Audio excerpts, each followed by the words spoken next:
Are you tired of the hustle and bustle of big city living, but you're worried about the cost of living to a smaller city? If you've considered moving to Kelowna, this is going to be the video for you to learn about costs of what it's like to live here. Join me as we dive into the cost of living in Kelowna, where Kelowna is not just a lifestyle, it's vibrant, has scenery with breathtaking view, and the expenses might just surprise you. So stick around and discover how Kelowna's cost of living has evolved over the past 5 years and whether it's a right fit for you and your budget. All right, without further ado, one of the biggest knocks right now against moving in Kelowna, and I hear it time and time again, is the overall cost of what it's like to move here. So if you're looking at the overall cost, it's not only in housing, we're seeing inflation throughout the whole marketplace, throughout Canada, throughout the world. This isn't just Kelowna specific, but this is throughout Canada and throughout the world. With all the inflationary costs, everything is a lot more expensive than it used to be. Now we're getting the inflation rate down to around that 2% range. The carbon tax might also pinch those pennies and drive the prices for your cost of goods in the grocery stores up as the trucks that are delivering the goods.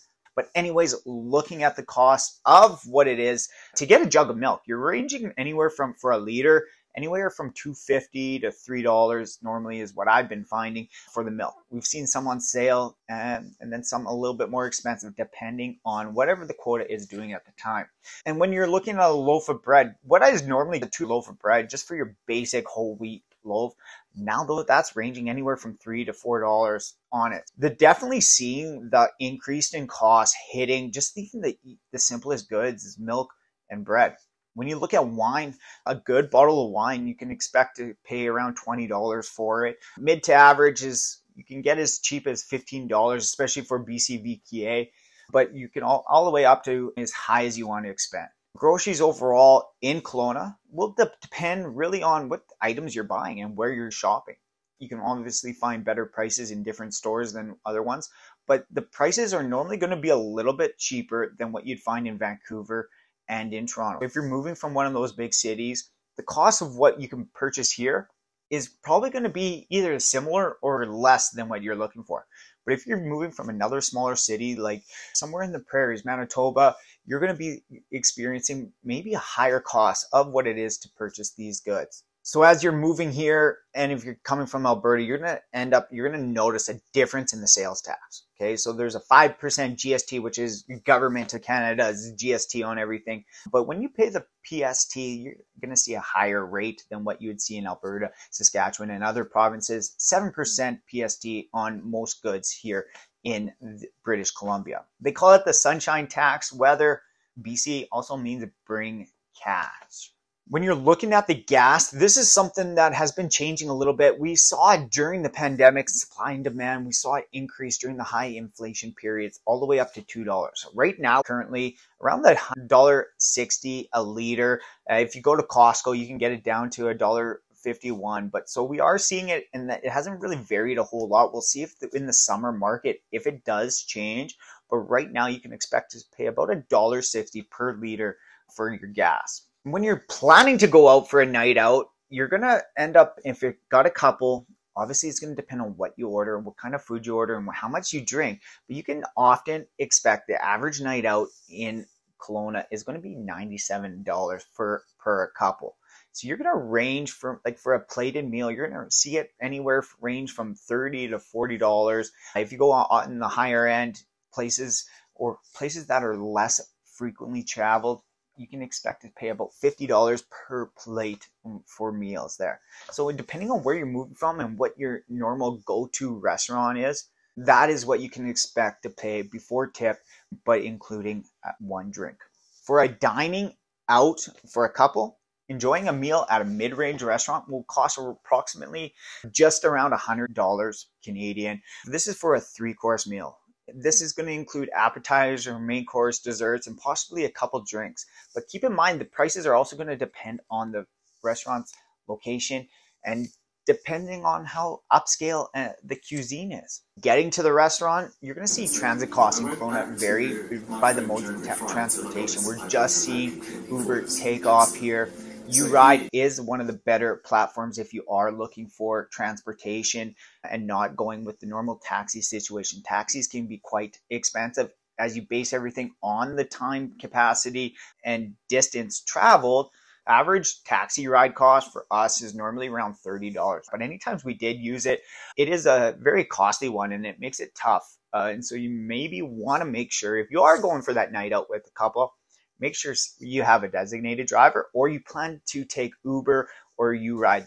Transit in Kelowna is not the best opportunity right now. If you are planning or need to take public transportation as a cheaper mode of transportation, you can expect about $250 a trip. So that is not too bad, but what you're going to experience is probably a higher time delay. So you also have to factor in the cost of your time.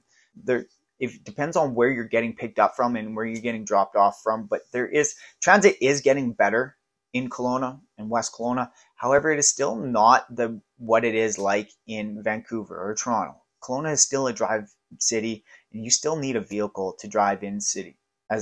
Depending on where you're going, unless you're going from urban center to urban center, you're going to have great transportation opportunities. But if you're trying to go somewhere a little bit more remote, depends on where you live, it might impact you and cost you more time in the long run. So childcare costs right now in British Columbia, it's tough to get daycare. And daycare, there's a huge wait list for it. So if you are looking to move here, definitely get on a wait list as soon as possible. Childcare costs are subsidized by the government as well. So there are opportunities to make it a little bit cheaper for everybody. But for full-time daycare, for in between the infants and toddlers, can range anywhere from $900 to $1,200 per month. And it's really going to depend on the type of program you put them into.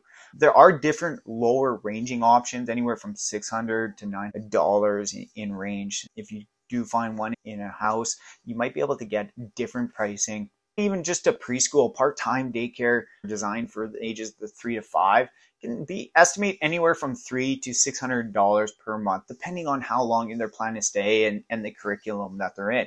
When you are looking at housing or at the daycare cost of it, you can also expect some sort of subsidy. And depending on your level of income, and anywhere from $800 subsidy every month to even a $400 or $500 subsidy, which really does help out and bring the overall cost per kid down. So that's something to look into, especially if you're going to move here. See if you're going to qualify for a subsidy depending on your income. But make sure you get yourself on the list in the first place. Now we're going to look into what are your housing needs and how much is it going to cost you to live in Kelowna. So we're looking on the rent component first. And the overall rent right now, the rental price is somewhere between $1,800 for a one-bedroom condo. And it can range all the way up to $3,000. And that's just going to be for a 3-bedroom condo and what you can expect. Depending on what area you're in, West Kelowna has a higher vacancy rate, so there is less competition right now in West Kelowna and in Lake Country or in Vernon. So you can get cheaper rates in those different areas. But you expect to pay anywhere from $1,800 to $3,000 depending on the type of unit you would need. And that is just for condos. If you're looking for a single family house, you can expect to pay anywhere from $3,000 to $5,000 per month. When you're looking at purchasing an apartment, condo, or townhouse, we're going to break down the costs here of what it's the average cost of what you can get. So if you're looking for a 1-bedroom apartment, the average cost right now in February of 2024 is just right around $400,000. I didn't subsidize it for areas, just in the central Okanagan. So in the central Okanagan, your average cost for a 1-bedroom condo is going to be $400,000. If you get to the downtown area and you want something a little bit more local and downtown, you're going to expect that 1-bedroom condo to be closer to that $500,000 range. And it's really going to depend also on the type of amenities that the buildings offer. If you're looking for a 2-bedroom condo, you're going to expect to see about another $100,000 on that. You're going to spend about $500,000 on a 2-bedroom, just your normal average 2-bedroom condo. And 3-bedroom condos are going to be another $100,000 on top of that one. So you can expect to see about $600,000 for a 3-bedroom plus condo.